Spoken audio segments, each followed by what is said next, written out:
Imagine relaxing at your own peaceful lake cabin, when suddenly a screaming neighbor calls 911 to have you arrested on your own property. But what happens when the cop arrives, sees your nameplate, and immediately salutes? Yes, Major General? This isn't just another HOA dispute. This is a full-scale suburban war, and you won't believe how far it goes. Before we dive into this jaw-dropping story, make sure you subscribe to our channel. We bring you the most unbelievable HOA, Karen, and property drama stories every week. Real tales of neighbors who fight back and win. Don't miss the next one. The morning air at Clearwater Lake was supposed to be peaceful. For Darius Mitchell, it was the first real calm he had felt in years after a lifetime of service. A fishing pole leaned against his dock, coffee steaming beside him, and the stillness of the water was like a promise of healing. But the shrill voice that ripped through the air shattered that calm like glass. Brenda Whitmore, the self-appointed queen of the lake and HOA president of Riverside Estates, marched down in her designer sandals, her teenage son trailing behind like a hostage to her temper. She pointed an accusing finger at Darius, her voice carrying across the water. She screamed about trespassing, about private property, about people who didn't belong here. Darius didn't even turn around. This was his grandfather's cabin, bought with GI Bill money in 1944. It wasn't just a piece of property. It was legacy. It was family. But Brenda didn't care. Within moments, she was on her phone dialing 911. The accusation: a dangerous man loitering on her lakefront. When the patrol car came skidding down the gravel road, dust rising like smoke, Brenda's face lit with smug satisfaction. Finally, she thought she had the law on her side. But what happened next flipped her entire scheme upside down. The officer, hand resting on his holster, began to question Darius, until his eyes fell on the brass nameplate attached to the tackle box. It read, Major General D. Mitchell, U.S. Army. The transformation was instant. The officer's face went pale, then stiffened. He snapped to attention and rendered a crisp salute. Yes, Major General. His voice was sharp, disciplined, full of respect. Then he turned on Brenda, his jaw tight with restrained anger. She had just called the police on a decorated war hero at his own cabin. Brenda's mouth fell open, her perfect suburban mask crumbling into shock. Her teenage son looked like he wanted to disappear into the ground. But for Darius, this wasn't over. He knew this was just the opening move in a much bigger battle. Some wars aren't fought overseas. Some are fought in your own backyard, against neighbors who will stop at nothing to take what isn't theirs. And Brenda Whitmore had just declared war. 2 months before that explosive police incident, Darius Mitchell had arrived at Clearwater Lake with nothing but a U-Haul full of memories and the weight of 30 years in uniform pressing on his shoulders. His military retirement papers were still crisp in the folder on his dashboard, but they felt less like freedom and more like a question mark. What do you do when the life you've known, the discipline, the deployments, the endless structure suddenly ends? For Darius, the answer was simple. He came home. Not to a suburban house or a city apartment, but to a weathered cedar cabin on the lake that had been in his family for nearly 80 years. His grandfather, Joe Mitchell, had bought the land with GI Bill money in 1944, back when Clearwater Lake was nothing more than a fisherman's retreat surrounded by pine trees and dirt roads. The cabin wasn't just old wood and stone. It was the heartbeat of his family. His grandfather's pipe tobacco still lingered faintly in the corners. The walls were lined with the grooves and scratches of generations who had grown up here. His late wife, Sarah, had loved this place too. They'd spent weekends here before cancer took her 2 years earlier. And now, in his grief and solitude, it was the only place that felt like home. On his first week back, Darius threw himself into work. He replaced rotting planks on the dock, his hammer echoing across still water. He repainted the exterior a deep forest green, the very color his grandfather had chosen decades ago. The physical labor was grounding, a reminder that healing could come one nail, one board, one brushstroke at a time. But peace has a way of drawing conflict when certain people feel threatened. The knock on the door came late in the afternoon. Standing there was Brenda Whitmore, dressed like she had stepped out of a glossy real estate brochure. Blonde bob, manicured nails, and a smile sharp enough to cut glass. Behind her stood Kyle, her 16-year-old son, slouched and visibly uncomfortable. Brenda introduced herself as the president of the Riverside Estates Homeowners Association, speaking as though she were royalty and Darius was a trespasser in her kingdom. In her hand was a notice, printed on official HOA letterhead. The charge: unauthorized modifications to his dock and exterior painting without approval. The fine? $500 a day until he complied. Darius calmly reminded her that his property predated the HOA by decades, grandfathered in since 1944. The law was on his side. But Brenda dismissed that with a condescending smile.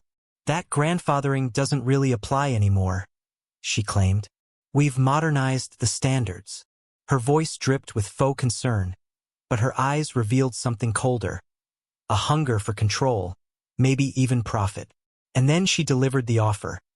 If the community wasn't the right fit for him, she had clients eager to buy lakefront property. Prime development potential, she called it. That was the real reason behind her visit, and Darius knew it. This wasn't about paint or dock boards. This was about power, land, and money. As Brenda walked away, tugging her reluctant son behind her, Darius felt a familiar calm wash over him. The kind of calm that comes before a battle. Some fights you choose. Others, they choose you, and Brenda had just chosen him. That evening, he sat on the dock watching the sunset bleed gold across the water. His neighbor, Martha Kowalski, an 80-year-old grandmother who had lived in her family's cabin since the 1960s, waved from next door. Earlier that week, she'd brought him a casserole and stories about how his grandfather used to host legendary fish fries for the whole community. Tonight, her smile faltered when she noticed the paper in his hand. The Whitmore woman's been a plague since the day she moved in, Martha warned. She told him how Brenda had forced a young couple, the Hendersons, to sell by burying them in fines over mailbox height and lawn length. She mentioned the Kowalskis on Pine Street, fined into bankruptcy over bird feeders she claimed attracted vermin. Patterns were emerging. Darius recognized the strategy instantly. It was harassment disguised as rules, a campaign to drive out the vulnerable. In combat, you learn to distinguish between random attacks and systematic campaigns. This was the latter. The next morning confirmed it. A county inspector showed up, clipboard in hand, bewildered that he'd even been called. "This is basic maintenance," the man muttered, inspecting the dock. "Maybe $50 worth of lumber." When Darius asked who had filed the complaint, the inspector didn't even need to answer. Across the road, Brenda sat in her white Mercedes, telephoto camera in hand, watching like a spy with nothing better to do. And she wasn't stopping there. By afternoon, Brenda had posted on the neighborhood Facebook page, "Safety alert. Newcomer shows aggressive behavior toward community leadership. Concerned for our children's well-being." She painted him as a dangerous outsider, using the oldest tactic in the book, fearmongering. The post got a few angry reactions, though even her son accidentally liked it before quickly removing the evidence of his guilt. That night, Darius sat on his porch, the violation notice still in hand. He remembered something Sarah used to say, "Some battles choose you. The question is whether you're still willing to fight them." He pulled out his phone and photographed the notice. Old habits from military bureaucracy die hard. Document everything. Prepare for the long game. Because this wasn't about dock planks or paint. It was about whether one manipulative neighbor could rewrite the rules of belonging. And Darius wasn't about to surrender the land his grandfather had fought to preserve. The war had just begun. The following week transformed Darius's quiet lakefront into a battlefield, though not one marked by bullets or explosions. Instead, it was the warfare of paperwork, rumors, and relentless intimidation, the kind of conflict Brenda Whitmore had mastered. It began with a series of official-looking letters. Each envelope carried the Riverside Estates HOA seal, each message stacked with legalese and threats. First, a violation for unapproved dock modifications. Then another for improper exterior paint color. By the third notice, she claimed his American flag was oversized, a supposed danger to property values. Each letter carried a daily fine that mounted like interest on a predatory loan. Most people, Darius realized, would have panicked. They would have felt overwhelmed, crushed beneath the weight of bureaucracy. That was the point. Brenda's strength lay not in legitimacy, but in exhaustion. Wear down her targets until they sold. But Darius wasn't most people. 30 years of military service had taught him the value of documentation, strategy, and patience. He filed each notice into a growing binder, scanned copies into his laptop, and noted times, dates, and details. Every battle leaves a paper trail, and this one would be no different. Still, Brenda's harassment was relentless. Each morning, her white Mercedes idled nearby, camera aimed at his property, as if waiting for the smallest mistake she could exploit. At night, her posts flooded the neighborhood's social media group, painting him as aggressive, unstable, and a danger to children. She knew how to weaponize gossip like a scalpel, cutting reputations until neighbors bled trust. At first, her tactics seemed to gain traction. A few comments appeared beneath her posts, questioning whether a military man with PTSD was safe in their community. Others worried about property values, repeating Brenda's favorite phrase as if it were gospel. But beneath the noise, there were cracks. People weren't entirely convinced. One of those cracks came in the form of Jim Rodriguez, a county inspector with 15 years of experience, sent to investigate yet another of Brenda's complaints. He arrived with a weary expression and a clipboard. After a few minutes of inspection, he shook his head. "This is basic maintenance," he muttered. "I've seen worse decks on half the homes in this county." His tone lowered, more personal now. "Between you and me, she's called 6 times this week. Dock repairs, paint color, even your flag. I did 2 tours with the Guard Afghanistan 2009. That bronze star plate of yours deserves more respect than this nonsense." For the first time, Darius sensed he wasn't alone. Rodriguez's quiet frustration confirmed what he already suspected. Brenda wasn't protecting the community. She was running a campaign. Later that afternoon, Brenda escalated further. Her social media post claimed Darius had raised his voice aggressively toward her at the mailbox, a fabricated confrontation that never happened. The sheriff's deputy sent to investigate looked embarrassed to even be there. He found Darius on the porch, sipping coffee in the calm of a golden sunset. "Construction noise complaint," the deputy explained. "You been hammering today?" "Replaced 3 loose boards around noon," Darius answered simply. The deputy's radio crackled with urgent calls. Real emergencies, not HOA squabbles. He tipped his hat apologetically before heading back to deal with genuine threats. Brenda's complaint dissolved like mist in sunlight. But Brenda wasn't deterred. If anything, her failures seemed to fuel her obsession. By evening, she was back online, calling him a destabilizing influence and urging neighbors to support emergency measures for community safety. The language was sharp, rehearsed.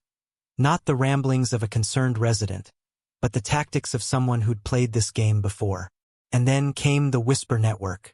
Martha, the elderly neighbor who had welcomed him with apple pie, appeared on his porch one evening, her hands wrapped around a steaming mug.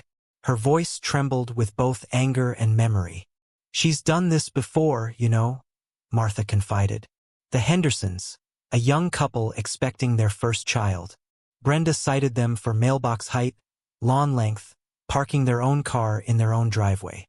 Fines piled up until they sold for half the property's worth. Last year, she forced out the Kowalskis on Pine Street, claimed their bird feeders attracted rodents. $200 a day until they couldn't afford groceries, let alone lawyers." Darius listened, the pattern clear as a military map.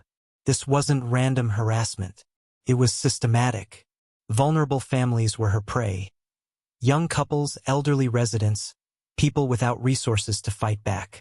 Each one forced to sell, each property conveniently snapped up by buyers connected to her real estate dealings. That night, Darius sat at his desk. The violation letters spread like battle plans. His late wife's words echoed in memory. "Some battles choose you." He realized now that this wasn't just about protecting his cabin. It was about defending the integrity of a community being hollowed out by one woman's greed. So he drafted his counterattack. a written request under state law demanding full financial transparency of the HOA's records within 10 business days.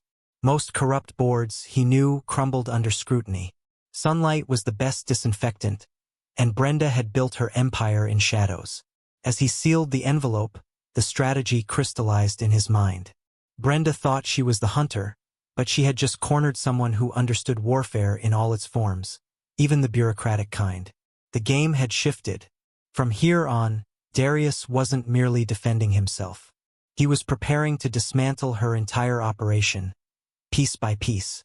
And Brenda, for all her noise and bluster, had no idea the storm she had unleashed. 3 days later, the escalation reached a new stage. A notice appeared on every door in Riverside Estates. Emergency HOA meeting, attendance required. The paper carried Brenda's signature, bold and commanding, as though she were issuing a military order. The meeting hall that Tuesday evening smelled of burnt coffee and floor polish, its fluorescent lights flickering overhead. Residents filed in, whispering anxiously about what constituted an emergency. Many of them looked more curious than concerned. For years, Brenda had bullied her way through these gatherings, presenting herself as the guardian of property values, while silencing dissent with rules, fines, and intimidation. But this night, the atmosphere felt different. Brenda stood at the podium in a power suit, hair freshly blown, smile polished into something artificial. She began with her usual rhetoric, warnings about dangerous violations, appeals to protect families, dire predictions about plummeting property values. Behind her, a PowerPoint presentation clicked through slides of vague community concerns, though most residents exchanged puzzled glances. Then came the proposal.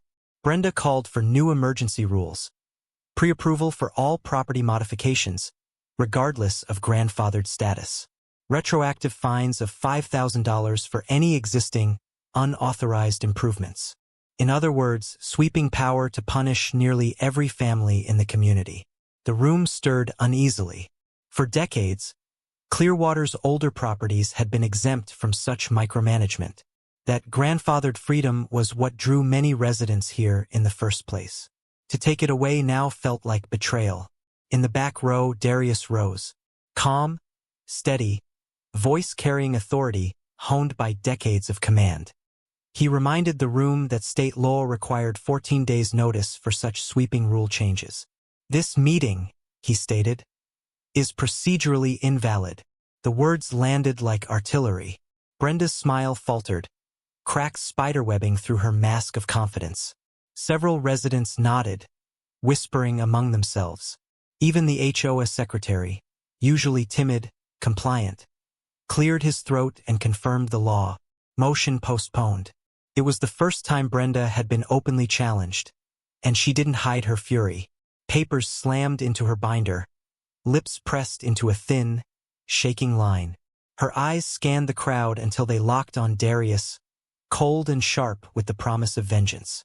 But the tide was shifting. Neighbors who had once remained silent began to murmur questions. Why such urgency? Why such harsh fines? What was really motivating these sudden changes? The answer came sooner than expected. That night, Martha visited Darius with a plate of pierogi and news that carried the weight of dynamite. Brenda, she said, had been approaching families privately, urging them to sell. Always the same pattern. Endless fines, manufactured violations, whispered rumors of non-compliance. And always the same buyers. A shell company, Lakeshore Development LLC. Clicked. This wasn't petty harassment. It was business. Brenda was clearing out properties for development deals, lining her pockets with commissions while pretending to defend community standards.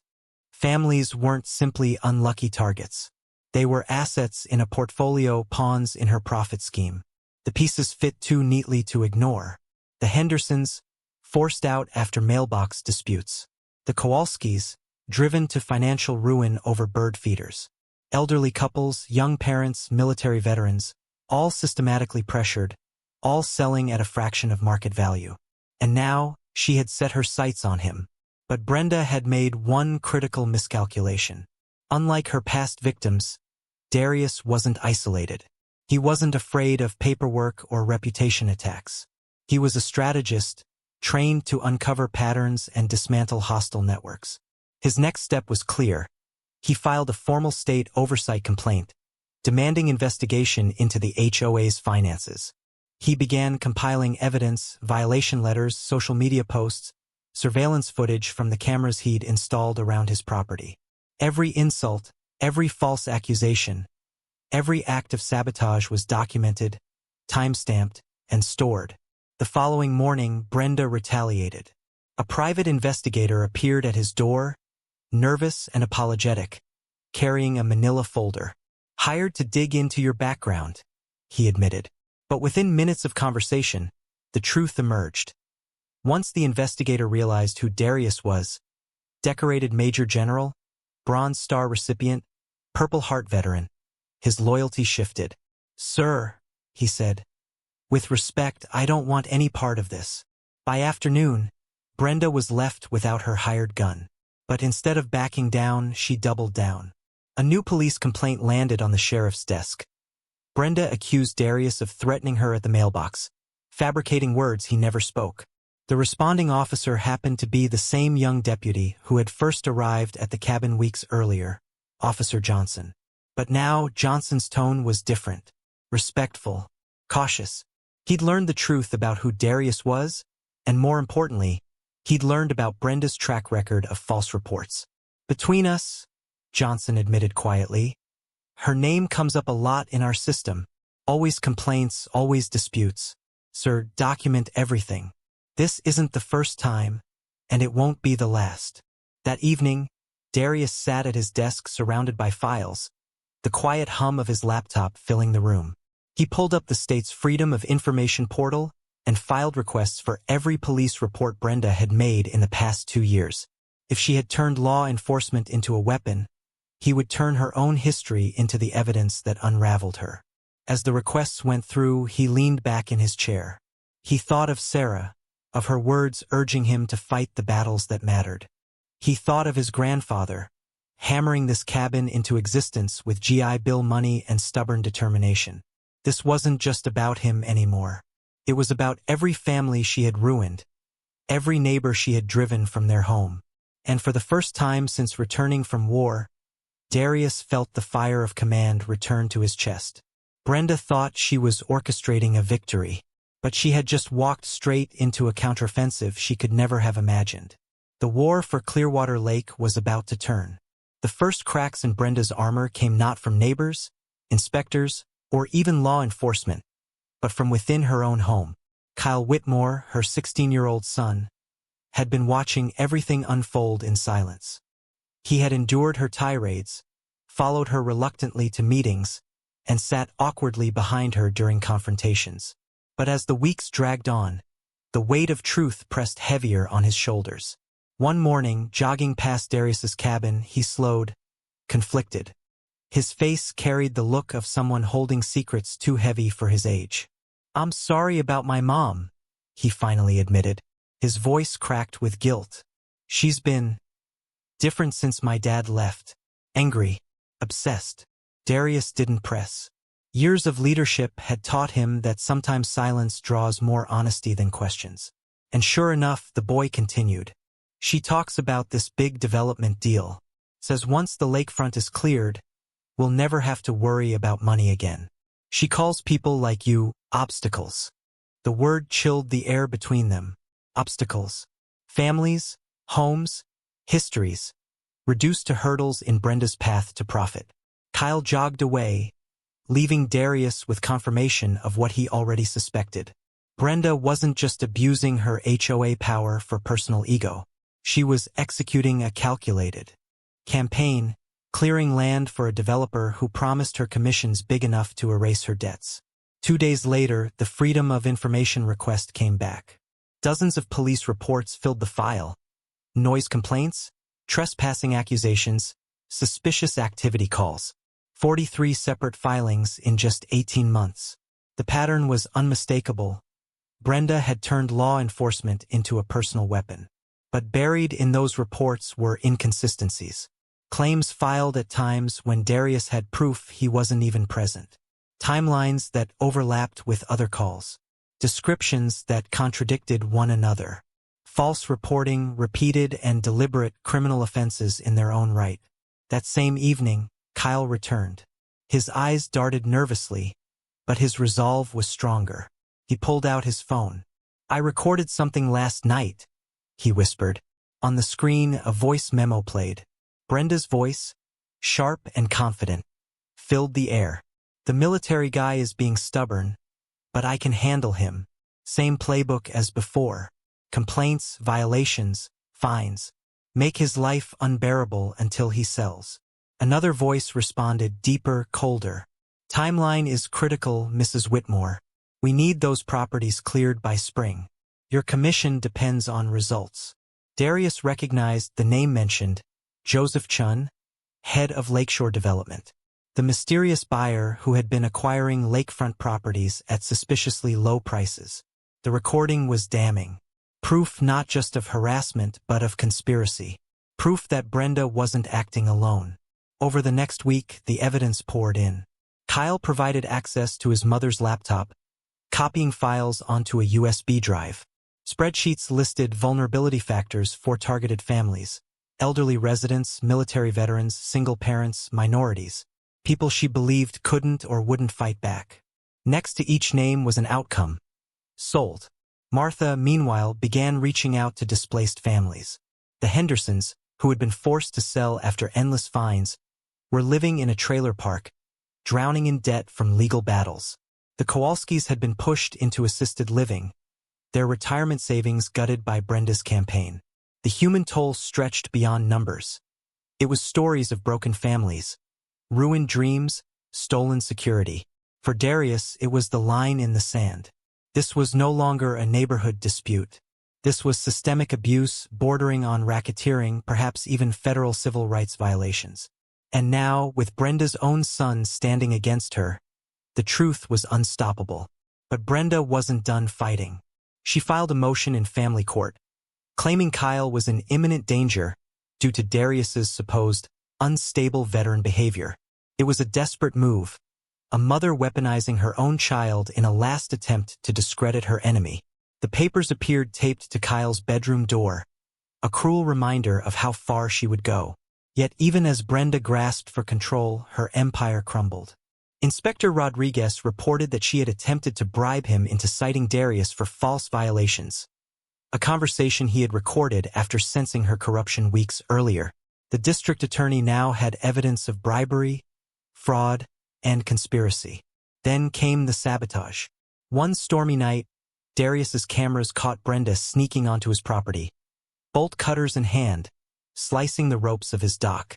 Lightning lit her face in stark detail, every frame preserved on infrared footage. By dawn, neighbors scrambled to save the drifting structure before it crashed into the spillway. The evidence was undeniable, but perhaps the most devastating blow came from Kyle himself. Trembling but determined, he confessed to Darius what he had uncovered. His mother had drained his college fund, investing it into Chen's development company. The money was gone, gambled away on a scheme that was collapsing under federal scrutiny. The boy's eyes were red, his voice hoarse with betrayal. "She ruined my future," he whispered. Darius placed a steady hand on his shoulder. "She's already lost, son. What matters now is making sure no one else does." And so the coalition formed. Neighbors gathered at Darius's cabin.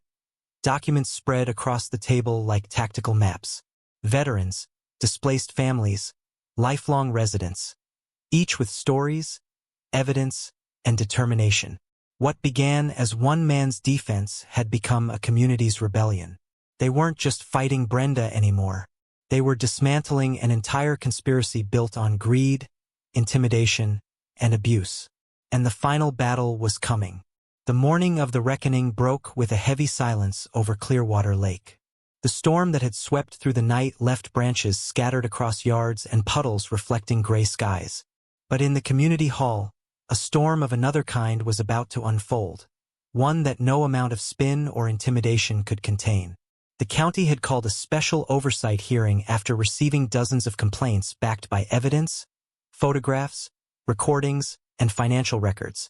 For the first time in her reign, Brenda Whitmore was not in control. She arrived in her tailored suit, pearls at her neck, lips painted into a confident smile. But behind that facade, her eyes flicked nervously from neighbor to neighbor. The whispers had turned into stares, the loyalty into suspicion. At the front of the room sat the oversight board and 2 state investigators. At their table, a thick binder labeled Riverside Estates HOA records. Inside were months of meticulously documented violations, false reports, fraudulent fines, and correspondence linking Brenda directly to Lakeshore Development LLC. The first witness was Inspector Rodriguez. Calm, professional, he recounted how Brenda had pressured him to issue false citations, even offering an envelope of cash. The recording of that conversation, played for the entire room, left her pale and trembling. Next came Martha, her voice quavering but strong. She told the story of families driven from their homes, of neighbors ruined by debt, of elderly couples stripped of dignity. The room grew somber, the weight of her words cutting through years of fear. Then, the most damning moment of all, Kyle stepped forward. His hands shook as he held up the USB drive. His voice cracked, but he stood tall. The recording played again, Brenda's own words, her deal with Joseph Chun, her plan to make obstacles disappear. Every syllable landed like a hammer. Gasps filled the hall. A woman in the front row shook her head in disbelief. One man muttered, "She did this to us." The illusion of Brenda as protector of the community crumbled before their eyes. When it was Darius's turn, he didn't raise his voice. He simply laid out the evidence. The violation letters, the false police reports, the camera footage of Brenda sabotaging his dock in the dead of night. Then, in closing, he spoke not of anger but of responsibility. This community was built by families, by veterans, teachers, parents, grandparents. We trusted leadership to protect us, not prey on us. What we have here is not governance, it's exploitation. And it ends today. The investigators exchanged a glance, then announced what Brenda had feared most. The HOA was being placed under state receivership pending a full audit. Criminal charges would follow: fraud, harassment, false reporting, conspiracy. The sheriff's deputies who had been standing quietly at the back stepped forward. Brenda's pearl necklace rattled against her throat as she stammered protests, but the handcuffs clicked shut. Her eyes darted wildly, searching for sympathy. None came. Even her closest allies avoided her gaze. As she was led out of the hall, Kyle buried his face in his hands. Darius rested a steady hand on his shoulder. "She's your mother," he said softly, "but she's also accountable. That's how justice works." In the weeks that followed, the community began to heal. The emergency rules Brenda had tried to impose were repealed. Families who had been forced out came forward with lawsuits, bolstered by the evidence Darius and others had gathered. Lakeshore Development pulled out of Clearwater entirely, its reputation shredded by scandal. The cabin on the lake became a gathering place once more. On Saturday evenings, neighbors brought casseroles and folding chairs, sharing meals on the dock Darius had rebuilt. Laughter returned to the shoreline, replacing the fear that had hung over them for too long. One evening, as the sun dipped low and painted the water gold, Officer Johnson arrived in uniform. He shook Darius's hand firmly, then saluted. "The community owes you, sir," he said.